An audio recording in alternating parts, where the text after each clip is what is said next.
गाड़ियों को बचाते हुए सड़क पार की और एक बड़े हरे भरे मैदान में गए जहां कुछ बड़े लोग सॉफ्टबॉल खेल रहे थे। एक दूर दराज पिकनिक मेज पर बैठकर रिच डैड ने हमें आइसक्रीम दी। कैसा चल रहा है बच्चों? ठीक है, माइक ने कहा। मैंने भी इस्पात में सर हिलाया। कुछ सीखा? रिच डैड ने पूछा। मैं और माइक ने एक दूसरे को देखा, कंधे उचकाए और एक साथ सर हिलाकर नफी में जवाब दिया। जिंदगी के एक बड़े जाल से बचना। बच्चों, तुम्हें सोचना शुरू करना होगा। तुम जिंदगी के सबसे बड़े सबकों में से एक के सामने खड़े हो। अगर ये सबक सीख लिया तो एक आजाद और महफूज जिंदगी गुजारोगे। अगर नहीं सीखा तो मिसेस मार्टिन और इस पार्क में सॉफ्टबॉल खेल रहे लोगों जैसे बन जाओगे। वो बहुत मेहनत करते हैं, थोड़े से पैसों के लिए, नौकरी की सिक्योरिटी के ख्याल के सहारे जीते हैं, साल में 3 हफ्ते की छुट्टी का इंतजार करते हैं और 45 साल काम के बाद एक मामूली सी पेंशन की तवक्को रखते हैं। अगर यही तुम्हें अच्छा लगता है तो मैं तुम्हारी तनख्वाह 25 सेंट फी घंटा कर देता हूँ। लेकिन ये मेहनती और अच्छे लोग हैं, क्या आप इनका मजाक उड़ा रहे हैं? मैंने कहा। रिच डैड के चेहरे पर मुस्कुराहट आई। मिसेस मार्टन मेरी माँ जैसी हैं। मैं इतना जालिम कभी नहीं हो सकता। शायद मेरी बातें कुछ सख्त लग रही हों, क्योंकि मैं तुम दोनों को कुछ अहम बात समझाने की पूरी कोशिश कर रहा हूँ। मैं चाहता हूँ कि तुम्हारा नुक्ता नजर वसी हो, ताकि तुम कुछ ऐसा देख सको जो ज्यादातर लोग कभी नहीं देख पाते, क्योंकि उनकी नजर बहुत महदूद होती है। ज्यादातर लोग वो जाल नहीं देख पाते जिसमें वो फंसे हैं। मैं और माइक इसकी बात सुनकर उलझन में थे। वो सख्त लग रहे थे, फिर भी हम महसूस कर रहे थे कि वो बेचैनी से कोई अहम बात हमें समझाना चाहते हैं। मुस्कुराते हुए रिच डैड ने कहा, क्या वो 25 सेंट फी घंटा अच्छा नहीं लगता? क्या दिल थोड़ा तेजी से धड़कने लगता है? मैंने नफी में सर हिलाया, लेकिन दिल में वाकई धड़कन तेज हो गई थी। 25 सेंट फी घंटा मेरे लिए बड़ी रकम थी। अच्छा, मैं $1 फी घंटा दूंगा, रिच डैड ने शरारती मुस्कुराहट से कहा। अब मेरा दिल तेजी से धड़कने लगा। दिमाग चिल्ला रहा था, मान लो, मान लो। मुझे यकीन नहीं आ रहा था जो मैं सुन रहा था, फिर भी मैं खामोश रहा। अच्छा, $2 फी घंटा? शायद दिमाग ज्यादा गर्म हो गया था और फ्यूज उड़ गई थी, लेकिन दिल की गहराई में मैं वाकई वो $2 फी घंटा चाहता था। आइसक्रीम पिघलकर हाथ पर बह रही थी, लकड़ी की छड़ी खाली हो चुकी थी और उसके नीचे वेनिला और चॉकलेट की चिपचिपी गंदगी थी जिसे चींटियां उठा रही थी। रिच डैड 2 लड़कों को देख रहे थे जो आंखें खोले मुंह खोले बैठे थे। वो जानते थे कि वो हमें आजमा रहे हैं और जानते थे कि हमारे जज्बात का एक हिस्सा ये सौदा करना चाहता है। वो जानते थे कि हर इंसान की रूह में एक कमजोर और जरूरतमंद हिस्सा होता है जिसे खरीदा जा सकता है, और ये भी कि हर इंसान की रूह में एक मजबूत और मुसम्मिम हिस्सा भी होता है जिसे कोई नहीं खरीद सकता। सवाल बस ये था कि कौन सा हिस्सा ज्यादा ताकतवर है। वो अपनी जिंदगी में हजारों रूहों को आजमा चुके थे। जब भी किसी को नौकरी के लिए इंटरव्यू देते, वो रूह को परखते थे। अच्छा, $5 फी घंटा। अचानक अंदर से सुकूत छा गया। कुछ बदल गया था। ये पेशकश बहुत बड़ी थी और मज़े का खीज हो चुकी थी। 1956 में शायद ही कोई बड़ा $5 फी घंटा कमाता था। लालच का ख्याल गायब हो गया और एक सुकून तारी हो गया। आहिस्ता से मैंने बाईं तरफ माइक को देखा। उसने भी मुझे देखा। मेरी रूह का कमजोर और लालची हिस्सा खामोश हो गया था। वो हिस्सा आगे आ गया जिसकी कोई कीमत नहीं लगाई जा सकती। एक सुकून और यकीन मेरे दिमाग और रूह में उतर गया। मुझे मालूम था कि माइक भी इसी मकाम पर पहुंच चुका है। अच्छा, रिच डैड ने आहिस्ता से कहा, ज्यादातर लोगों की कीमत लगती है, और इनकी कीमत लगती है क्योंकि इंसानी जज्बों की वजह से, जिनके नाम हैं खौफ और लालच। पहले पैसे के बगैर रहने का खौफ हमें मेहनत पर मजबूर करता है, और फिर जब तनख्वाह मिलती है तो लालच या ख्वाहिश उस सब का तसव्वुर दिलाने लगती है जो पैसे से खरीदा जा सकता है, और यूं ये चक्कर चल निकलता है। कैसा चक्कर? मैंने पूछा। उठो, काम पर जाओ, बिल अदा करो। उठो, काम पर जाओ, बिल अदा करो। इनकी सारी जिंदगी फिर 2 जज्बों, खौफ और लालच के काबू में रहती है। ज्यादा पैसे का लालच दो और वो खर्च भी बढ़ा लेते हैं, और यूं ये चक्कर मजीद चलता रहता है। मैं इसे चूहे की दौड़ कहता हूं। क्या कोई और रास्ता भी है? माइक ने पूछा। हाँ, रिच डैड ने आहिस्तगी से कहा, लेकिन बहुत कम लोग इसे पाते हैं। और वो रास्ता क्या है? माइक ने पूछा। यही तो उम्मीद है कि तुम दोनों जानोगे जब मेरे साथ काम करो और सीखोगे। इसीलिए मैंने तनख्वाह के तमाम जराए खत्म कर दिए। कोई इशारा दे, माइक ने कहा। हम मुफ्त में मेहनत करते करते कुछ थक गए हैं। ठीक है, पहला कदम है सच बोलना, रिच डैड ने कहा। हमने झूठ नहीं बोला, मैंने कहा। मैंने ये नहीं कहा कि तुमने झूठ बोला, मैंने कहा कि सच बोलो, रिच डैड ने वाज़ेह किया। किसके बारे में सच? मैंने पूछा। अपने एहसासात के बारे में, रिच डैड ने कहा। इसे किसी और को बताना जरूरी नहीं, बस खुद से सच बोलो। क्या इस पार्क के लोग, आपके मुलाजिमीन, मिसेस मार्टिन ये नहीं करते? मैंने पूछा। मुझे शक है, रिच डैड ने कहा। इसकी बजाय वो पैसे ना होने का खौफ महसूस करते हैं। खौफ का सामना करने की बजाय वो सोचने की बजाय रद्दे अमल देते हैं। वो जज्बाती तौर पर रद्दे अमल देते हैं, दिमाग से नहीं सोचते। रिच डैड ने हमारे सरों पर थपकी देते हुए कहा।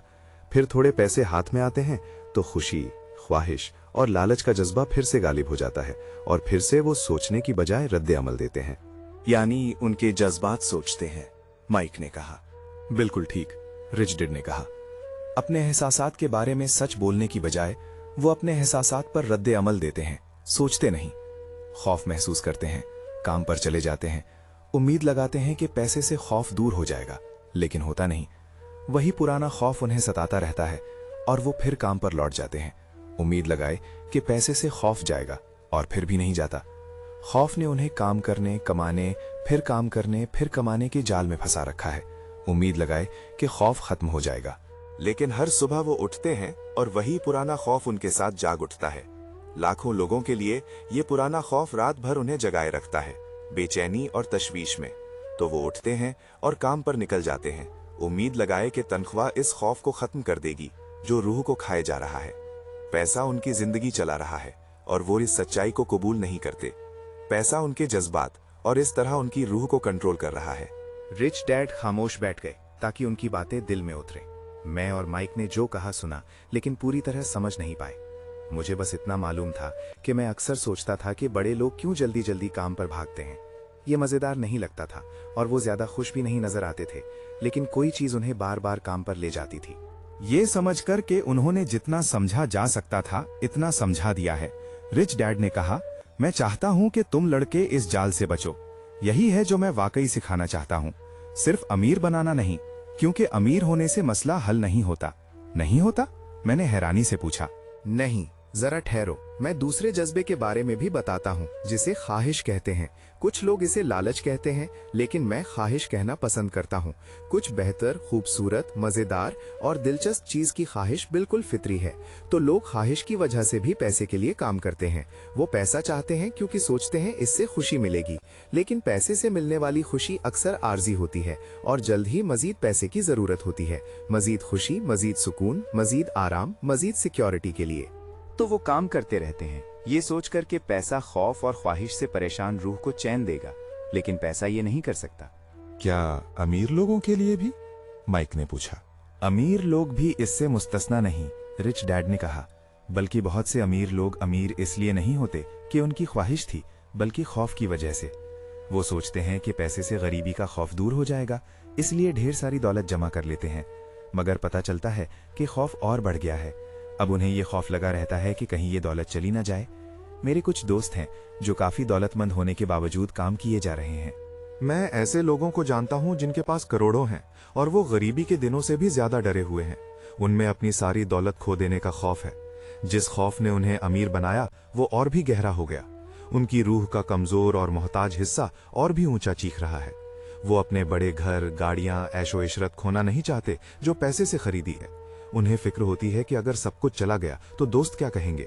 बहुत से लोग बाहर से अमीर और खुशहाल नजर आते हैं, लेकिन अंदर से जज्बाती तौर पर बिखरे हुए और बेचैन हैं।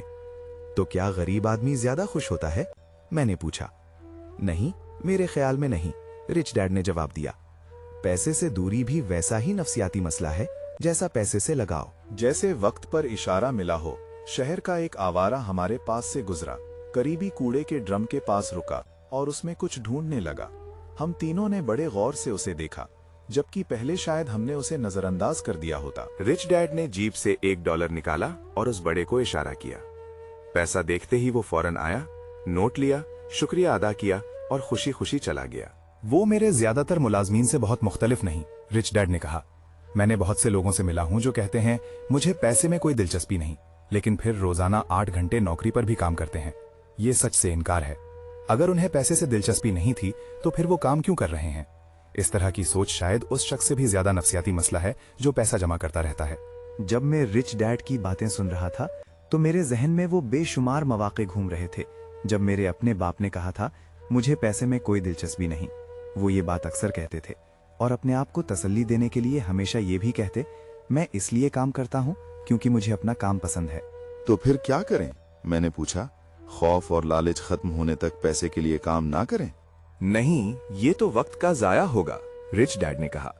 जज्बात वो चीज है जो हमें इंसान बनाती है, हमें हकीकी बनाती है। जज्बा का लफ्ज दरअसल हरकत में तवानाई के मानी रखता है। अपने जज्बात के बारे में सच्चे रहो और अपने दिमाग और जज्बात को अपने फायदे में इस्तेमाल करो, अपने खिलाफ नहीं। वाह, माइक ने कहा। अभी इसकी फिक्र मत करो, आने वाले बरसों में ये बात और समझ आएगी। बस एक मुशाहिदा करने वाले बनो, ना कि अपने जज्बात पर रद्द अमल देने वाले। ज्यादातर लोगों को नहीं मालूम कि उनके जज्बात ही सोच रहे हैं। तुम्हारे जज्बात तुम्हारे हैं, लेकिन तुम्हें अपनी सोच खुद करनी है। कोई मिसाल दे सकते हैं? मैंने पूछा। जरूर, रिच डैड ने जवाब दिया। जब कोई कहता है मुझे नौकरी ढूंढनी है, तो अक्सर ये कोई जज्बा होता है जो सोच रहा है। पैसे ना होने का खौफ इस सोच को जन्म देता है। लेकिन बिल अदा करने के लिए पैसे चाहिए होते हैं, मैंने कहा। बिल्कुल, रिच डैड मुस्कुराए। मैं बस ये कह रहा हूं कि अक्सर सोच को खौफ चला रहा होता है। मैं समझा नहीं, माइक ने कहा।